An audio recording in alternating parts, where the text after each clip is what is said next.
Lorsqu'il s'agit de faire les courses, Erwan et son petit frère Sohan ne sont pas les derniers. Le week-end, Christelle, leur mère, déserte les fourneaux. Elle leur laisse le choix des menus. Les enfants s'en donnent à cœur joie. Celui-là? Non, celui-là. Pourquoi celui-là? Parce que t'aimes bien. Charcuterie, gâteau apéritif, fromage. Christelle ne s'en rend pas compte, mais la plupart des produits choisis par ses enfants sont extrêmement salés. Ils prennent ce qu'ils veulent, on ne regarde pas ce qu'il y a dessus. On ne regarde pas les étiquettes, on ne regarde pas si c'est salé ou pas salé, sucré ou pas sucré. Le principe, c'est de se faire plaisir le samedi soir. Au moment de préparer le repas, le sel est encore très présent. Je sais que je m'en passerai pas. Parce que sans le sel, c'est vrai que les aliments n'ont pas le même goût. Et c'est une habitude que j'ai, qu'on a tous de manger avec ce petit goût de sel. C'est dommage à dire, mais c'est triste pour moi la cuisine sans le goût du sel. Et voilà. Alors, quelle quantité de sel cette famille avale-t-elle en un repas? Un crapaud. Tu veux du saucisson? S'il te plaît, maman. Il a mis la rondelle entière dans sa bouche. Plus de 4 grammes de sel dans ce paquet de raviolis, 4 autres pour les feuilleter à la volaille, quelques pincées supplémentaires dans ce pot de sauce tomate, auquel s'ajoutent le fromage, le saucisson et le sel de cuisson. Au total, 28,5 grammes sur la balance, qu'il faut diviser par les 5 membres de la famille. C'est 5,7. Soit l'équivalent d'une cuillère à café par personne. C'est énorme. L'Organisation mondiale de la santé conseille de ne pas dépasser les 5 grammes par jour.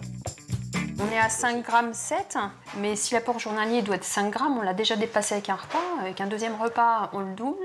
Et le repas du soir, on a 12 grammes. Et si on rajoute le goûter, il n'y a pas grand-chose en goûter, mais même s'il y a 1 gramme, ça fait tout de suite 13 grammes et 14 avec le petit déjeuner. 14 grammes, ça me semble beaucoup quand même. Si on ne fait pas attention, donc, le compteur grimpe vite. Pourtant, ces petits grains blancs s'invitent tous les jours à notre table. Ils sont indissociables de notre cuisine.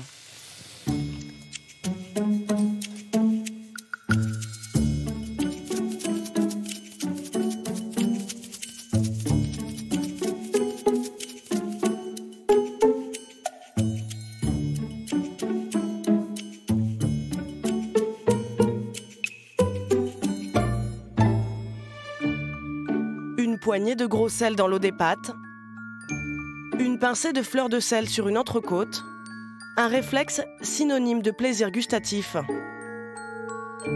C'est le petit diamant final qui apporte le croquant, la petite touche de goût. Le sodium contenu dans le sel est indispensable au bon fonctionnement de notre organisme. Seulement, nous en consommons en moyenne 2 fois trop. Cet excès a des conséquences sur notre santé. En France, le sel serait responsable de 75 000 accidents cardiovasculaires chaque année. Les gens voient la salière sur la table. Donc ils vont vous dire « mais je ne sale pas, docteur ». Oui, mais vous mangez déjà salé. Le sel se cache partout, dans le pain, la charcuterie, les fromages ou les plats préparés. Car c'est l'or blanc de l'agroalimentaire.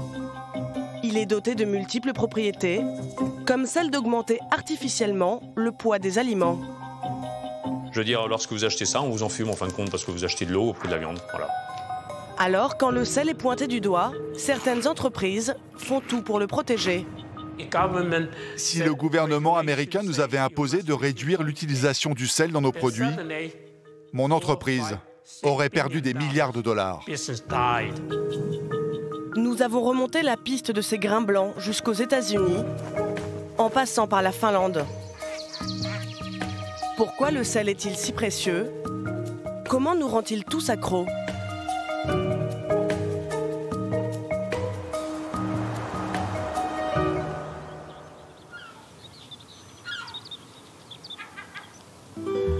L'une des routes du sel commence au bord de l'océan Atlantique. Les marais de Guérande sont le berceau du sel artisanal français. Depuis le Xe siècle, ces terres sont exploitées par des hommes, comme Lionel Charteau. On les appelle les paludiers. Ils sont 300 à Guérande aujourd'hui. À quelques semaines de la récolte, Lionel renforce les ponts qui séparent les différents bassins. Ici, tout se fait à la force des bras. Ça paraît tranquille, mais quand on fait ça pendant 8 heures ou 10 heures, parce que ça pousse tout d'un coup, ça fait un peu mal au dos. Être paludier, en moyenne, c'est 30 jours de récolte dans l'année. Et pour ces 30 journées de récolte, il y a 3 mois et demi ou 4 mois de préparation, quand tout va bien. L'eau de mer, pompée à quelques centaines de mètres, suit tout un parcours. Pendant des semaines, elle passe de bassin en bassin, le temps que le soleil et le vent fassent leur œuvre. Ah, là, on est bien. Et là, il y en a un peu trop. Le principe, c'est avoir une faible épaisseur d'eau. Voilà, là, on a vraiment une très faible épaisseur, une grande surface. Et ce qui caractérise les bassins d'évaporation, c'est qu'ils ont tous une entrée et une sortie. L'eau ne fait que passer dedans. Alors, elle passe hyper lentement, puisque une goutte d'eau doit mettre entre 3 et 4 jours pour venir de la vasière jusqu'à la surface de cristallisation. Donc autant dire que l'eau a le temps de s'évaporer. Le sel, lui, il ne s'évapore pas, donc du coup, ça se densifie. Il faut atteindre une concentration de 250 grammes de sel par litre d'eau, soit 8 fois plus que l'eau de mer, avant de voir apparaître les premiers cristaux. Lionel en récolte une 50aine de tonnes à la main entre la fin juin et le mois de septembre. Être paludier est un métier de patience. Avant d'être vendu, le sel doit être égoutté pendant près d'1 an. Lionel travaille avec sa femme Françoise. Ça va? Ouais, ça va. Bon, je fais du gros sel le temps que tu finisses? Ouais, bah, ce serait bien parce qu'on a une centaine de paquets à faire pour la semaine prochaine. Le couple a toujours 2 ans de stock d'avance, au cas où le soleil viendrait à manquer un été. Pour calibrer les grains, le sel est passé au tamis. Ça, c'est les cristaux exactement tels qu'ils se sont formés sur le fond d'argile du bassin, quoi. Donc on les a ramassés dans l'eau. Alors vous pouvez voir qu'ils ne sont pas blancs, ils sont un peu gris. Il y a de l'argile dedans, on est d'accord. On dit gris, mais là en fait il est un peu beige. Moi j'aime bien cette couleur-là. Ces traces d'argile contenant des oligo-éléments font toute la spécificité du sel de Guérande. Le gros sel peut ensuite être broyé pour devenir du sel fin, plus facile à utiliser en cuisine. Mais le produit le plus précieux, celui auquel Lionel et Françoise consacrent le plus de temps, c'est la fleur de sel. C'est un truc éphémère, la fleur de sel, ça se forme en fin d'après-midi et ça disparaît sur les coups de 22 heures et ça donne voilà, ces grains naturels. Ces cristaux d'un blanc pur apparaissent lorsque le vent frais du soir vient caresser la surface de l'eau de mer, chauffée par le soleil.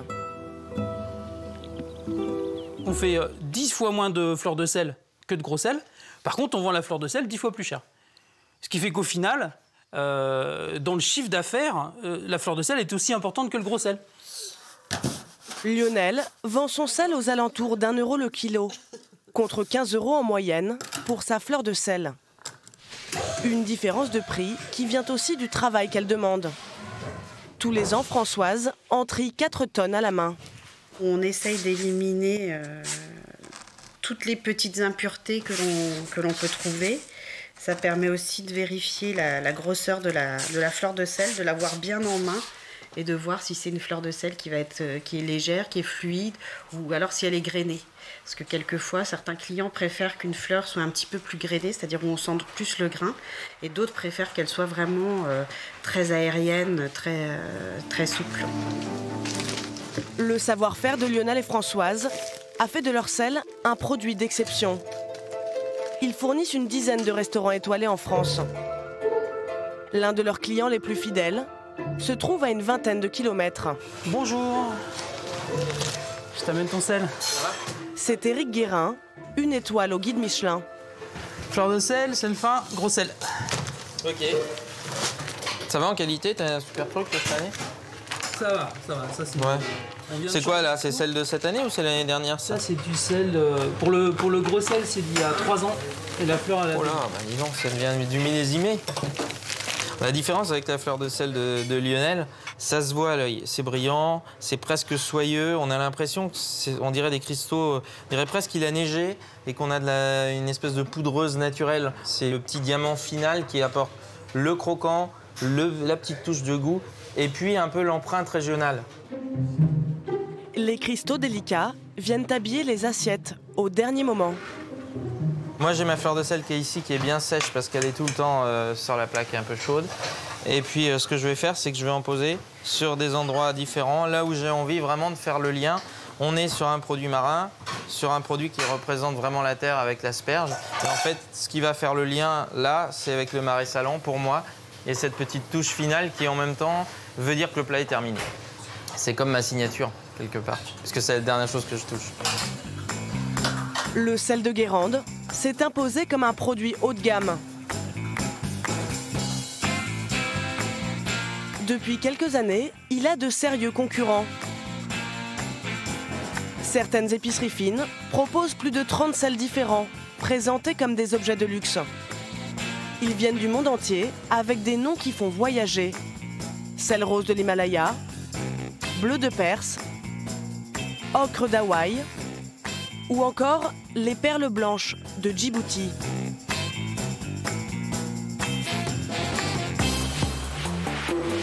Mais le sel le plus vendu reste notre bon vieux sel de table.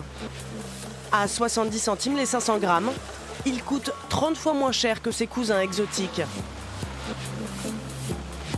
Il est récolté à échelle industrielle, dans le sud de la France, à Aigues-Mortes. Le groupe Salin, numéro 1 français, y exploite 8000 hectares, soit la superficie de Paris. Là, on est sur le sommet le plus haut de Camargue, une camelle. Donc un tas de sel, celui-ci fait une trentaine de milliers de tonnes. Et ici, il y a en gros une année de production en stock, c'est-à-dire environ 300 000 tonnes.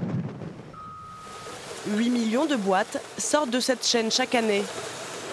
Alain Sultan, le directeur marketing, nous révèle un petit secret. Contrairement aux idées reçues, il n'y a pas que du sel dans ces salières. Au sortir de la guerre, pour lutter contre des carences en minéraux, les pouvoirs publics ont recommandé d'y ajouter 2 ingrédients. Il n'y a pas d'iode, il n'y a pas de fluor dans le sel, naturellement. Et en fait, c'est des nutriments, enfin des minéraux qui sont intéressants pour la santé et pour lesquels on a choisi le sel comme étant le vecteur le plus facile pour les apporter jusqu'aux consommateurs. Parce qu'en fait, tout le monde consomme du sel et que l'iode et le fluor se conservent bien avec le sel. Donc on avait ces 2 raisons qui font qu'on peut les mettre dans du sel et que c'est relativement facile. Et en plus, il y a une 3e raison, c'est que le total d'iode ou de fluor nécessaire par jour n'est pas très élevé. Donc ça convient à la consommation de sel. De l'iode pour lutter contre les problèmes de thyroïde, du fluor pour prévenir les caries. Mais attention, ce n'est pas une raison pour avoir la main lourde sur la salière.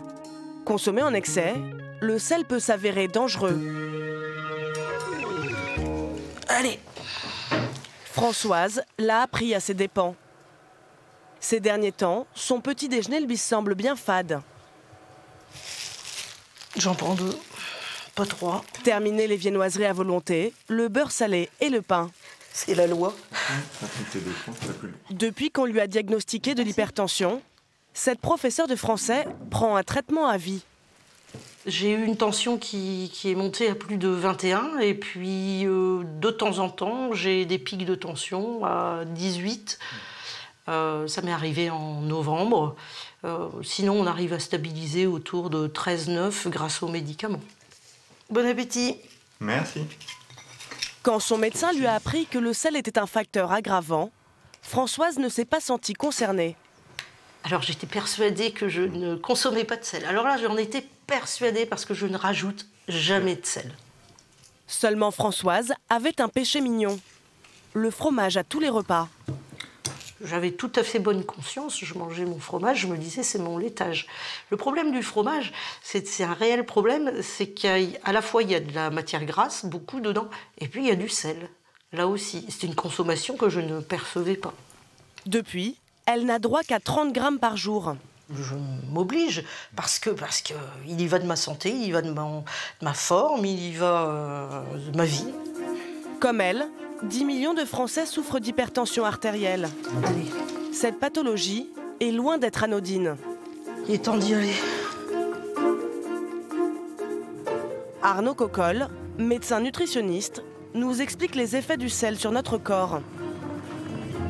En consommant trop de sel, vous allez contribuer à rigidifier de façon accélérée vos parois artérielles, suffisamment pour déclencher d'abord une augmentation de la pression dans l'artère.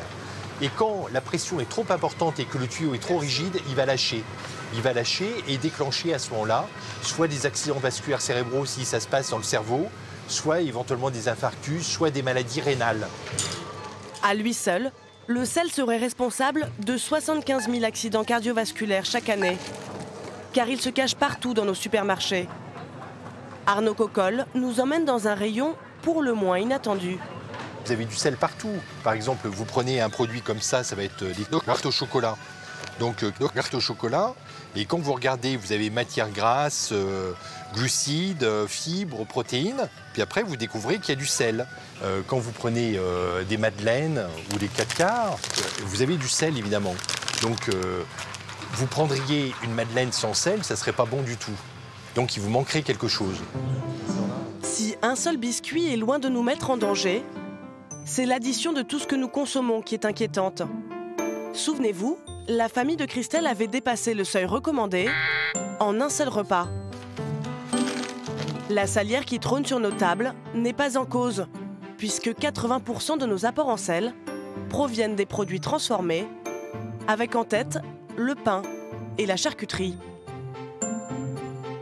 Ces petits grains blancs sont présents dans tous les aliments que nous achetons, parce qu'ils ont de multiples propriétés. Depuis des millénaires, le sel sert à conserver les aliments, notamment la viande. Christophe Léotet l'utilise tous les jours pour fabriquer ses jambons. Ce charcutier fait tout à la main dans le laboratoire de sa boutique.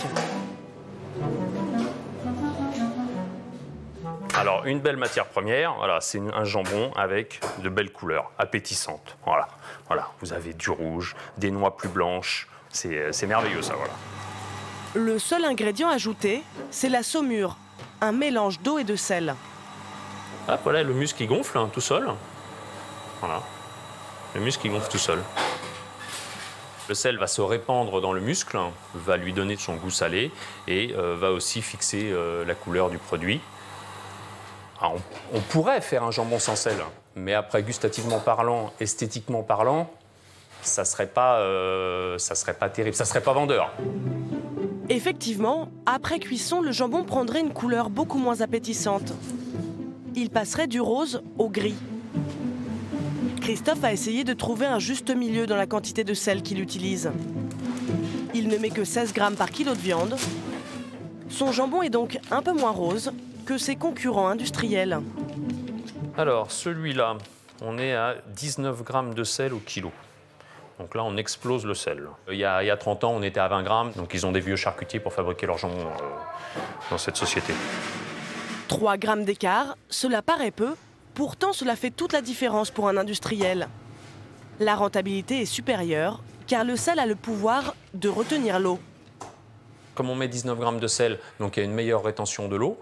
Donc le produit fond moins.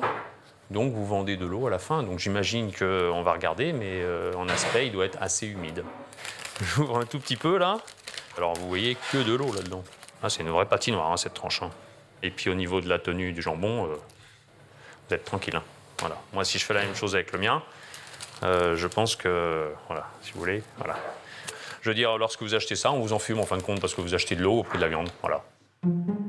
Autre propriété, le sel est un exhausteur de goût. Il rehausse les saveurs des produits fades. Le tout pour un prix dérisoire. C'est pour cela qu'il est devenu l'or blanc de l'agroalimentaire. Pendant des années, personne ne remet en cause son utilisation massive. Pour le ragoût, il vous faut 250 grammes de veau haché. Pourtant, dès les années 50, du sel. Des études scientifiques commencent à pointer du doigt les dangers de l'excès de sel. En réaction, les producteurs industriels font tout pour redorer le blason de leurs produits. Publicité. Du sel, il en faut si peu pour faire plaisir. Et publication d'articles scientifiques défendant le sel. Le sodium n'est plus l'ennemi. Le sel a été attaqué injustement. Tout cela dure jusqu'à ce que Pierre Menton s'en mêle au début des années 2000. Chercheur à l'Institut national de la santé et de la recherche médicale, l'INSERM, il étudie le sel et ne comprend pas que personne ne dénonce publiquement sa nocivité. Alors ça représente quoi tout ça? C'est une toute petite partie des articles qui ont été publiés sur les relations entre la consommation de sel et la santé. C'est ça qui était insupportable dans les années 2000 en France, c'est qu'il y avait ce décalage entre, d'une part, des connaissances scientifiques validées par déjà un grand nombre d'expertises collectives à l'époque, qui aboutissaient toutes à la même conclusion, et une absence de discours par les pouvoirs publics ou les professionnels de la santé, et en parallèle, une désinformation organisée par le lobby des producteurs de sel en particulier, mais aussi le lobby agroalimentaire.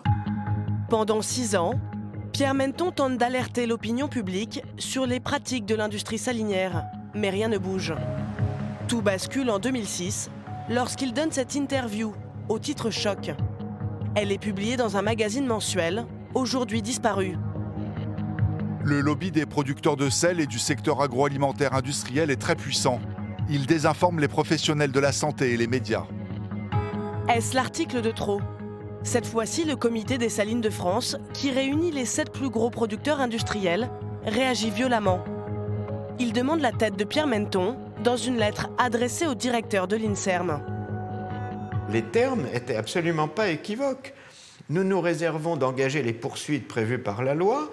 Dès à présent, nous vous invitons à prendre à l'égard de ce chercheur extravagant, les sanctions qui s'imposent et de publier un communiqué marquant clairement que l'INSERM se désolidarise de ces allégations concernant le sel et les accidents cardiovasculaires. Donc il n'y avait même aucune équivoque. On demandait à l'administration de descendre le chercheur, de le bousiller. Le patron ne plie pas et en 2008... La santé, y a-t-il trop de sel caché dans les aliments? C'est l'avis d'un chercheur de l'INSERM qui avait dénoncé les pratiques des producteurs de sel et de certains industriels de l'agroalimentaire. Il s'en prenait au lobby. Eh bien, il a été attaqué en justice. Le procès se tenait aujourd'hui à Paris. Pierre Menton est attaqué en diffamation par le comité des salines de France. Face aux chercheurs de l'INSERM, le lobby du sel mise sur des études scientifiques d'un médecin de renom. Selon lui, le sel n'est pas un ennemi. Problème, une partie de ses recherches a été financée par le comité des salines de France. C'était un néphrologue qui, consciemment ou inconsciemment, relayait un discours qui était en total décalage avec l'ensemble des données disponibles actuellement sur le sujet. Nous avons réussi à joindre ce médecin, aujourd'hui à la retraite. D'après lui, l'argent des salines de France n'a jamais influencé ses recherches. Il les a faites en toute indépendance. Moi, j'ai été conseiller de l'industrie salinière française pendant beaucoup d'années. Je n'ai jamais pris d'argent, des honoraires pour ma propre poche. J'ai simplement eu un soutien financier pour les recherches que je faisais dans mon laboratoire à l'hôpital Necker. Mais dès que vous recevez de l'argent, vous acceptez de l'argent, ne serait-ce que pour la recherche, par l'industrie du sel, vous êtes automatiquement considéré comme quelqu'un qui est vendu à cette industrie. Comme si tous les chercheurs ou médecins-chercheurs qui travaillent avec l'industrie pharmaceutique étaient des gens vendus à l'industrie pharmaceutique. Bien sûr, il y a un conflit d'intérêt. Même du moment qu'on déclare ce conflit d'intérêt, je pense que c'est bon. Devant la cour, Pierre Menton oppose une enquête approfondie et des documents édifiants. Comme cette lettre ubuesque, envoyée en 2003 par les Salines de France à la Direction générale de la santé. Cette année-là, la canicule a fait 15 000 victimes parmi les personnes âgées. Le lobby du sel utilise cette catastrophe pour remettre en cause les recommandations de santé. La surmortalité de l'été 2003 peut s'expliquer au moins partiellement par le mauvais conseil de limiter l'accès au sel des personnes âgées. Les personnes âgées ont été les premières victimes du lobby anti-sel. En clair, il y est écrit que si les personnes âgées avaient consommé plus de sel, elles ne se seraient pas déshydratées aussi vite. Le procès tourne rapidement à l'avantage de Pierre Menton. Le pot de terre n'était pas celui qu'on croyait et le pot de fer n'était pas celui qu'on croyait. Et finalement, le pot de fer, c'était Menton, parce qu'il était blindé par les expertises qu'il portait. Et le pot de terre, c'était cette pauvre communication pour alimenter un discours commercial. Pierre Menton est finalement relaxé. 7 ans après, le nouveau directeur du Comité des Salines de France a tiré un trait sur ses méthodes d'un autre âge. Ça a été un électrochoc pour la profession. Moi, je ne parlerai pas de la politique du Comité des Salines de France il y a quelques années. Il se trouve qu'aujourd'hui, je préside le Comité des Salines de France et que la ligne que nous avons suivie depuis que je m'occupe du Comité des Salines de France est justement de se conformer rigoureusement à la politique de la Direction générale de la santé et de prendre acte des décisions qui sont prises dans la matière. L'industrie salinière n'est pas la seule concernée. Le sel est un immense enjeu pour l'ensemble du secteur agroalimentaire. Par ricochet, manger moins salé, c'est aussi avoir moins soif. En gros, tout le sel ajouté dans les aliments par le secteur agroalimentaire fait boire en plus un demi-litre de boisson par jour et par personne. Autrement dit, alors cette boisson, ça va être de l'eau minérale, de la bière, du soda, tout ce que vous voulez. C'est considérable, hein, un demi-litre par jour et par personne, à cause du sel ajouté dans les aliments. Il est évident que c'est un chiffre d'affaires considérable. Et donc ça c'est les véritables bénéficiaires de la surconsommation de sel. En France, diminuer le sel dans les aliments représenterait 33 millions de litres de boissons en moins chaque jour. À l'échelle des États-Unis, le chiffre est encore plus affolant. La baisse quotidienne serait de 160 millions de litres. De quoi faire trembler la multinationale PepsiCo, qui produit cette boisson légendaire, d'autres sodas et des chips. Au début des années 80, le gouvernement américain mène une fronde contre le sel. Il envisage de le classer dans la catégorie des additifs alimentaires à risque. Conséquence, la loi fixerait des taux de sel à ne pas dépasser. Cela pourrait coûter des millions de dollars à PepsiCo. Robert Lynn, septuagénaire en pleine forme, était le responsable scientifique de la section chips du géant américain.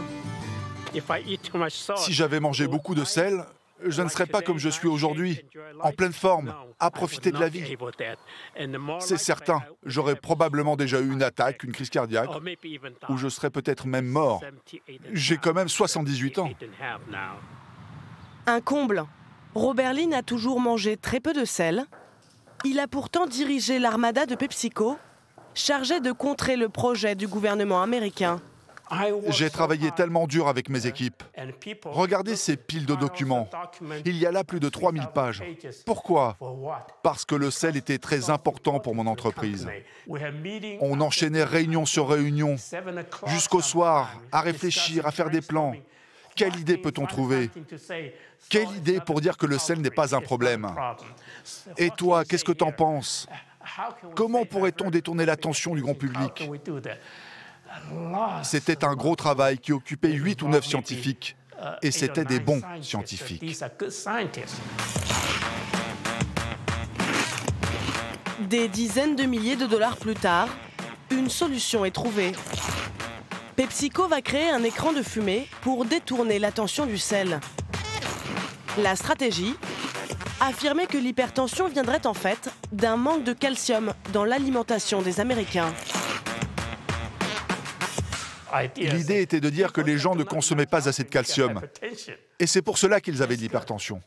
C'était parfait, ça tombait à pic pour mon entreprise. On pouvait dire au gouvernement, ne pointez pas du doigt le sel, pointez du doigt le manque de calcium. Admirez le génie de PepsiCo.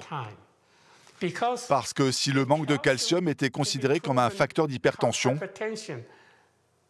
alors les gens accorderaient moins d'attention au sel. Ils l'oublieraient même. Et le sel ne serait plus un problème. Comme par hasard, la théorie du manque de calcium est venue d'un scientifique qui travaillait aussi pour l'industrie laitière. Son étude a donné un bon coup de main à PepsiCo et aurait également permis de vendre plus de lait. Aujourd'hui encore, David McCarron estime qu'il n'y a pas lieu de réduire sa consommation de sel.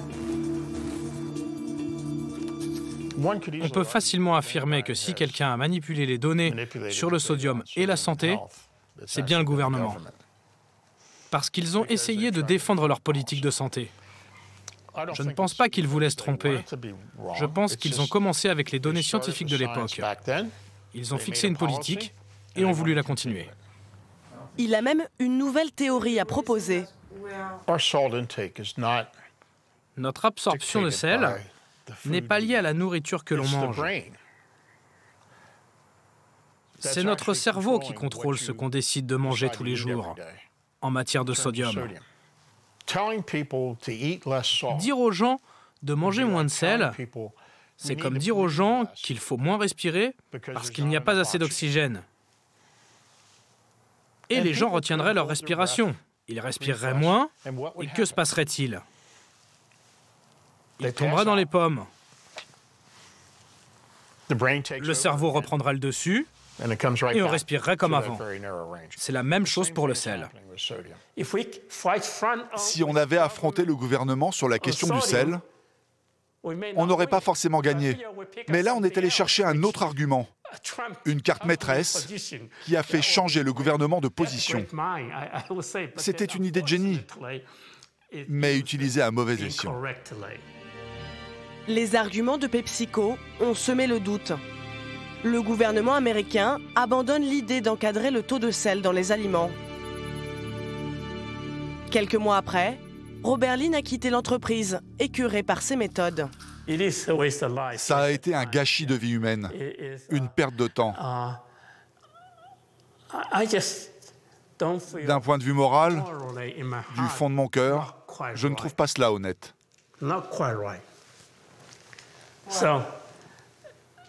Ce n'était pas dans l'intérêt du public. Résultat, les Américains consomment toujours 2 fois plus de sel que les 5 grammes quotidiens recommandés.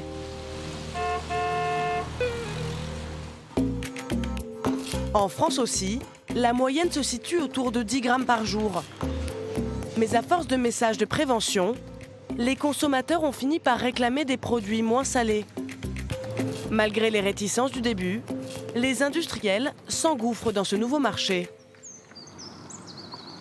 Dans les Cévennes, près d'Alès, une PME familiale a fait de la réduction de sel l'une de ses priorités. Cette entreprise travaille pourtant sur un secteur souvent pointé du doigt pour son recours massif au sel, celui des plats cuisinés. Michel Dosnet, le PDG, en fabrique depuis 25 ans. Alors dans cette barquette de 300 grammes, puisqu'on est à 0,5 au 20, il y a 1,5 gramme de sel. Il y a 10 ans, on était autour de 3 grammes. C'est plus facile à mettre du sel. Vous mettez du sel et c'est bon, le produit va être consommable, que de faire de la recherche, de dire je mets pas de sel, mais il faut que je fasse quelque chose qui soit appétant. Sans le sel comme exhausteur de goût, Michel privilégie des matières premières de qualité. Il cuisine uniquement des légumes bio, cueillis à maturité. Nous travaillons qu'avec des légumes crus et nous faisons une cuisson-stérilisation qui va faire en même temps la cuisson et la stérilisation, ce qui permet de garder tous les arômes de nos ingrédients. Là, vous voyez, on travaille de l'oignon, des carottes, le poivron rouge. Pour sa bolognaise de légumes, le sel est pesé au gramme près. T'as combien de kilos de produits là-bas? 1,2 kg pour 240. Il ne représente que 0,5% de la préparation, 2 fois moins que dans la moyenne des plats préparés. Une diminution que Michel compense en ajoutant davantage d'épices.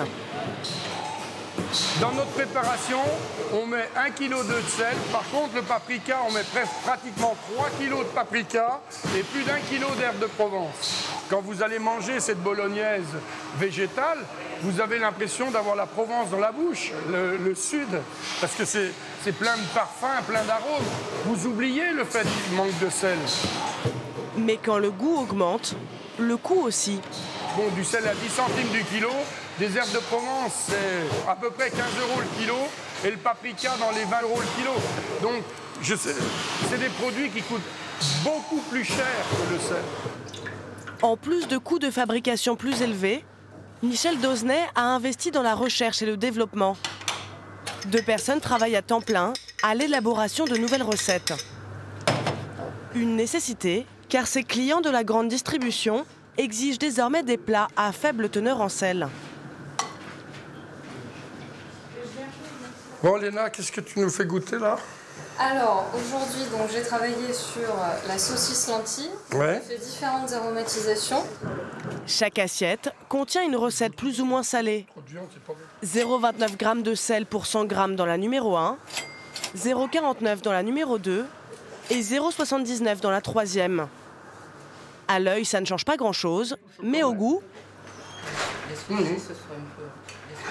Celui-là, pareil, un peu plus salé déjà. J'ai une hésitation entre le 1 et le 2. L'assiette numéro 3 est éliminée d'office, car trop salée. Donc, pour la numéro 2, on est à 0,49% de sel. Ah, d'accord, donc on est en plein dans la cible. On est en plein dedans. Le salon devait être un peu moins, non? On est un peu moins, on est à 0,29% sur tu vois, c'est finalement l'assiette numéro 2 qui est validée, car Michel est prudent. Il veut diminuer le sel sans perdre de clients. on ne peut pas remettre sur le marché maintenant le moins salé parce que on ne connaît pas encore les réactions des consommateurs. Parce que là, on met 4 fois moins de sel que ce qu'ils ont l'habitude de manger. Alors que celui qui a 2 fois moins de sel, là, franchement, on ne s'en rend pas compte. Tout est une question d'habitude. Pour diminuer le sel, il faudrait éduquer le palais des consommateurs. Cela commence dès le plus jeune âge. Depuis un arrêté ministériel de 2011, toutes les cantines scolaires de France ont dû supprimer les salières sur les tables. Mais dans cette école de Nantes, on veut aller encore plus loin. On est parti sur 20 grammes. On est parti sur 20 grammes. Cécile Ranou, ingénieure agroalimentaire, cherche à savoir si les enfants sont capables de manger des plats réduits en sel. Elle se rend dans cette école plusieurs fois par mois pour mener une étude scientifique. On a travaillé sur un plat de coquillettes avec de la volaille et puis une sauce à base de crème. Et en fait, c'est un plat qui est réduit en sel. C'est la 4e fois qu'elle sert ses coquillettes aux enfants. À chaque test, le taux de sel est différent. Le plat servi aujourd'hui contient 20% de sel en moins que la recette originale. Pour ne pas fausser l'expérience, Cécile ne parle jamais de goût aux enfants. Il faut essayer de perturber le moins possible le repas des enfants, parce que l'objectif c'est qu'ils soient dans des conditions normales ou quasi normales. Donc voilà, du coup nous on est très en retrait et comme ça on est vraiment dans des conditions naturelles de consommation. Oh punaise, c'est chaud. Je vais vous donner un petit questionnaire, comme d'habitude, pour savoir comment vous avez aimé le plat de pâtes d'aujourd'hui. D'accord ? Le sel semble être le cadet de leurs soucis.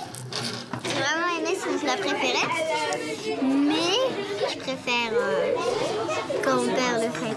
J'ai beaucoup aimé les pâtes et le jambon, mais j'ai pas trop aimé le champignon. C'était très bon. J'ai servi 8 fois. Cécile et son équipe repartent de la cantine avec les restes de chaque table afin de les peser au laboratoire. Elles peuvent ainsi déterminer la quantité précise de coquillettes mangées par les enfants ce jour-là. 835,8. Les résultats sont ensuite comparés avec les mesures précédentes. Cécile a eu une bonne surprise.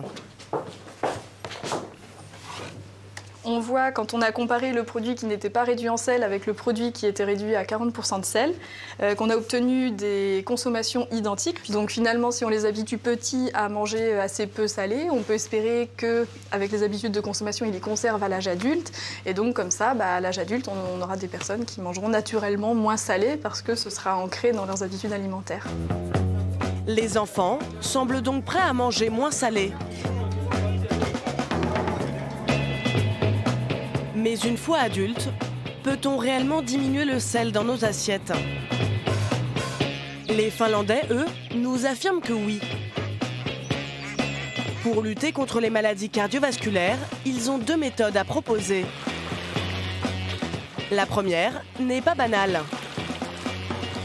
Se baigner plusieurs fois par semaine dans un lac à 4 degrés aurait des vertus thérapeutiques. C'est très bon pour la santé. Cela a un effet bénéfique pour le cœur, pour la tension artérielle, et puis cela soulage le stress. En fait, ça fait tout simplement du bien. Là, c'est un peu limite, la température est à peine au-dessus de 0, mais c'est quand même agréable. Bon, on vous l'accorde, c'est un peu difficile à appliquer. La deuxième méthode est beaucoup plus innovante. Pourtant, elle a plus de 40 ans d'existence. Dans les années 70, la Finlande est le premier pays européen à lutter contre le sel quand elle s'aperçoit qu'elle détient un triste record. Celui du taux de mortalité cardiovasculaire le plus élevé au monde. Les Finlandais avaient la fâcheuse habitude de consommer 14 grammes de sel par jour. Goûtez ce pain réduit en sel. Est-ce que vous savez que le sel a d'autres effets sur la santé que l'hypertension? Aujourd'hui, ils en consomment entre 7 et 8 grammes. Une victoire obtenue grâce à une vaste campagne de prévention mise en place par les pouvoirs publics et les associations. Montez dessus, tenez ça et ne serrez pas trop fort. Dans les supermarchés, il n'est pas rare que l'on vous propose de vous peser ou de prendre votre tension. Une diététicienne est là pour informer sur les méfaits du sel. Si vous choisissez ce jambon plutôt que l'autre, en un an, vous mangerez 300 grammes de sel en moins. Rien de tel que de visualiser pour marquer durablement l'esprit des clients. Vous voyez un peu le service que vous rendez à votre santé? En faisant attention, la différence est très importante. Oui, c'est vrai. Je ne m'en étais pas rendu compte. La quantité est vraiment impressionnante. Tenez, pesez. Je pense que globalement, les gens sont assez avertis. Il y a eu beaucoup de campagnes d'information. Mais ce qu'il faut, c'est rendre les choses concrètes. Interpeller les gens pour qu'ils prennent conscience de tout le sel qu'ils mangent. S'ils font de l'hypertension, réduire sa consommation de sel peut être aussi efficace qu'un traitement médicamenteux. Alors, on va commencer par le rayon pain. La sensibilisation continue dans les rayons du supermarché. La diététicienne aide les clientes à déchiffrer les étiquettes. Qu'est-ce que vous regardez quand vous choisissez votre pain? Ma fille m'a toujours conseillé d'acheter du pain complet. Ou du pain à l'avoine, je trouve ça bon. Et j'aime bien aussi le pain de seigle. Oui, mais regardez. Là, il est écrit qu'il y a plus de 6% de fibres. C'est bien, mais quand on lit l'étiquette et qu'on regarde la quantité de sel, on voit qu'il y en a 1,2%. Et ça, c'est trop. Pour les consommateurs qui n'ont pas la chance d'être conseillés pendant leurs courses, l'État finlandais a tout prévu. Il impose aux industriels de l'agroalimentaire un étiquetage contraignant. Pekka Puska, ancien directeur de l'Institut national de la santé publique, est à l'origine de cette mesure forte. Lorsque les produits dépassent une certaine teneur en sel, la loi exige de le mentionner sur l'emballage, comme pour cette pâte de poisson. Tiens, regardez. Très prisée des Finlandais. Ce produit-là contient beaucoup de sel. Et vous voyez, il y a écrit extrêmement salé. Je me souviens quand cette loi a été mise en place. Un fabricant de céréales nous a dit « On ne peut pas vendre des céréales aux enfants s'il y a écrit « extrêmement salé » sur nos paquets ». On lui a répondu « Alors réduisez vos teneurs en sel ». C'est ce qu'ils ont fait. Tiens, prends celui-là. En France, aucun étiquetage de ce type n'est imposé. Les bons élèves ont simplement le droit d'afficher sur leur paquet « moins 25% de sel ». Mais ça ne veut pas dire grand-chose aux yeux du grand public. Les Finlandais, eux, ont trouvé une solution. Ce logo rouge, qui veut dire « meilleur choix pour ton cœur ». Il désigne aux consommateurs les produits pauvres en sel et en graisse. Un bon argument de vente. Les gens arrivent et voient tous ces produits autour d'eux. Ce n'est pas facile de déchiffrer les ingrédients à l'arrière. Alors quand ils achètent un produit avec ce logo, ils savent que c'est forcément le choix le plus sain. Ce n'est pas de la bonne volonté de la part des industriels, ils veulent simplement gagner de l'argent. Alors s'ils voient qu'avec ce type de logo, ils peuvent vendre plus et faire des affaires, c'est gagnant-gagnant pour l'industrie et pour la santé publique. Grâce à ces mesures, la mortalité cardiovasculaire a chuté de 85% en 40 ans.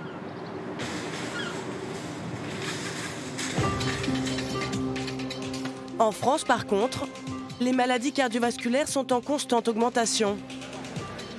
Elles coûteraient à la sécurité sociale plus de 14 milliards d'euros chaque année.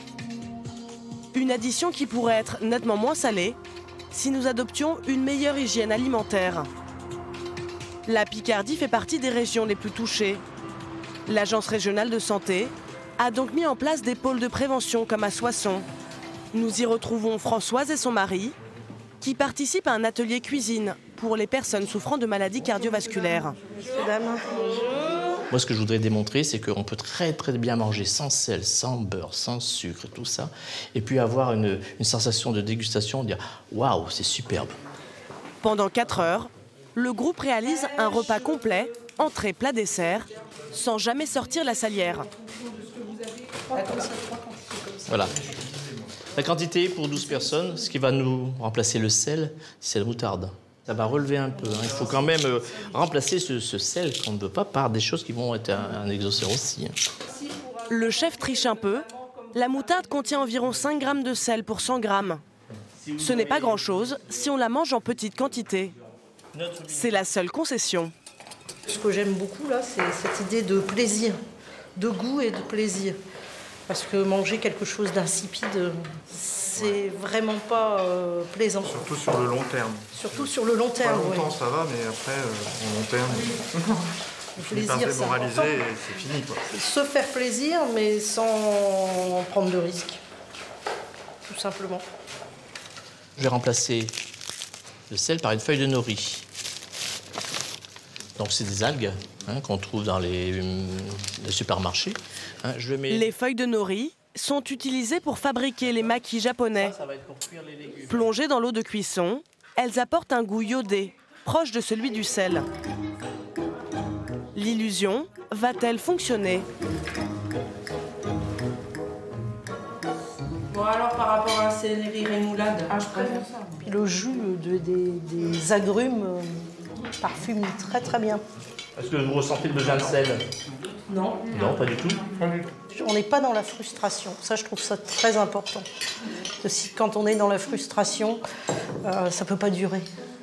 C'est un véritable plaisir de se passer de sel. C'est pas un manque.